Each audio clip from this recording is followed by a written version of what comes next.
Hello students, good morning. How are you? Let's start our today's topic. We have studies about colligative properties in which have two colligative properties which are relative lowering in vapor pressure and elevation in boiling points. We have completely studied. Now third colligative properties is depression in freezing point. अभी तक हमने पढ़ा कि boiling point में क्या कुछ difference find out कर सकते हैं। अब हम पढ़ेंगे फ्रीजिंग पॉइंट में क्या कुछ प्रेजेंट हो सकता है हमारे पास। तो सबसे पहले तो फ्रीजिंग पॉइंट क्या होता है हमारे पास। The freezing point is the temperature at which the solid and the liquid state of the substance have the same vapour pressure. यानी फ्रीजिंग पॉइंट क्या होता है, इज द टेम्परेचर, एक टेम्परेचर होता है at which the solid and the liquid states of the substance, जिसमें solid और liquid states का सब्सटेंस का हमारे पास क्या है, same vapour pressure. Vapour pressure क्या हो जाए, सेम हो जाता है। अब पीछे हमने क्या पढ़ा कि बॉइलिंग पॉइंट सॉल्यूशन का ग्रेटर होता है। तो इसी के अपोजिट टर्म में अगर हम चलें तो क्या होगा हमारे पास, फ्रीजिंग पॉइंट किसका, सॉल्यूशन का क्या होगा, कम होगा। तो क्या है, the freezing point of the solution is always lower than that of the pure solvent, that is just opposite to that of the boiling point. तो कि बॉइलिंग पॉइंट्स हमारे पास इंक्रीज होता है और फ्रीजिंग पॉइंट क्या होता है, डिक्रीज में चलता है। क्योंकि फ्रीजिंग वह टेम्परेचर जितना कम होगा वो किसके नजदीक होता है, फ्रीजिंग पॉइंट के, और टेम्परेचर जितना ज्यादा होता है वो किसके, बॉइलिंग पॉइंट्स के। अब इसी को ग्राफिकल रिप्रेजेंटेशन में सोल्व करें तो क्या हो जाएगा, एक तरफ हम क्या लेके चलते हैं, टेम्परेचर, नेक्स्ट टर्म में वेपर प्रेशर। किसका हमारे पास ग्रेटर है, प्योर सॉल्वेंट का ग्रेटर है, सॉल्यूशन का हमारे पास क्या होता है, लोअर होता है। तो फर्स्ट ऑफ ऑल हम जीरो के नजदीक क्या मानेंगे, सॉल्यूशन का, हाई डिस्टेंस पर क्या मानेंगे, सॉल्वेंट का। दोनों में डिफरेंस क्या हो जाएगा, डेल्टा टी एफ, यानी डिफरेंस इन फ्रीजिंग पॉइंट, जो हमारे पास किसके अनुसार प्रेजेंट है, ए टू बी किसको डिनोट्स करेगा, हमारे पास फ्रोजन सॉल्वेंट, यानी सॉल्वेंट्स पॉइंट्स को डिनोट्स कर रहा है। बी से लेकर यहाँ से हमारे पास क्या टर्म चल स्टार्ट हो रही है, सॉल्वेंट। तो सॉल्वेंट क्या हमारे पास कहाँ से स्टार्ट होगी, बी पॉइंट से स्टार्ट होगी और कहाँ तक जाएगी, सी पॉइंट तक सॉल्वेंट के लिए।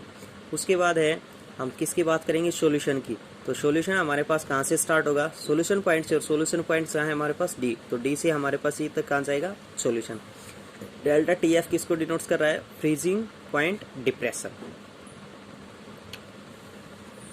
नेक्स्ट इसी में हमें प्रूव करना होता है कि that is a colligative properties, क्या हमारे पास ये एक कोलिगेटिव प्रॉपर्टी है। तो इसके लिए हम क्या फाइंड आउट करते हैं,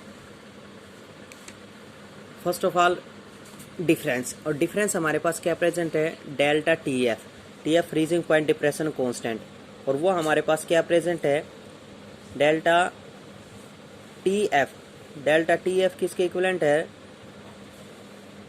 हमारे पास प्रेजेंट है delta T F is equal to T naught F minus T F. इसी के अनुसार हमारे पास क्या होता है, चेंज इन टेम्परेचर, चाहे वो बॉइलिंग पॉइंट्स में हो चाहे फ्रीजिंग पॉइंट में हो, किसके डायरेक्टली प्रोपोर्शनल होता है, मोललिटी के डायरेक्टली प्रोपोर्शनल होता है। इसी प्रकार डायरेक्टली प्रोपोर्शनल का साइन हटाएंगे तो क्या हो जाएगा,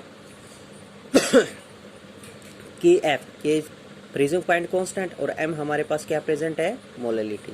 तो के एफ क्या हो जाएगा, molar freezing point depression constant, या फिर क्रायोस्कोपिक कांस्टेंट। सबसे इंपॉर्टेंट है इसी में ही, इसका सेकंड नेम हम डिनोट्स करते हैं मोलर क्रायोस्कोपिक कांस्टेंट। एक नंबर का क्वेश्चन अराइज होता है यहाँ पर कि what is the second name या what is depression in freezing point also called molar cryoscopic constant.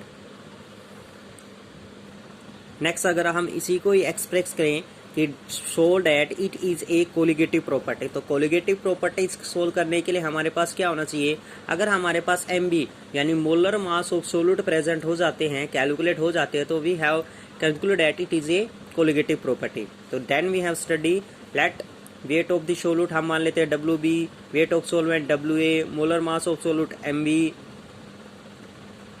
Next इसी में ही डिनोट्स कर रहे थे molality of the solution M हम मान के चल रहे थे क्या, molality, number of moles of solute present in weight of the solvent. तो number of moles of solute क्या प्रेजेंट होते हैं हमारे पास, WB बाई MB, ग्राम में प्रेजेंट है तो 1000 से मल्टीप्लाई, किस में से प्रेजेंट होते हैं, वेट ऑफ द सॉल्वेंट, और सॉल्वेंट का हम वेट क्या मान रहे हैं, WA। तो क्या हो जाएगा हमारे पास, WA।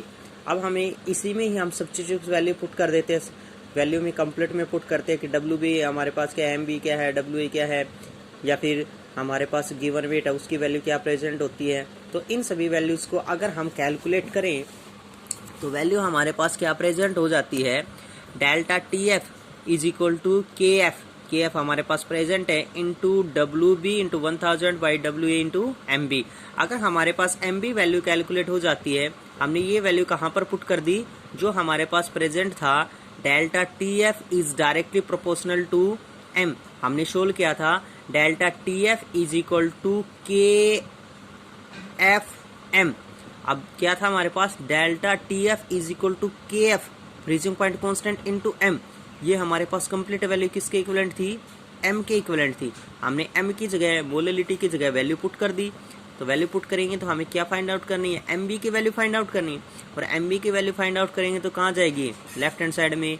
जो डेल्टा टी एफ है ये कहाँ जाएगा, डिनोमिनेटर टर्म में राइट हैंड साइड में। तो वैल्यू क्या हो जाएगी हमारे पास, M B is equal to K F into W B into 1000 by delta T F into W A.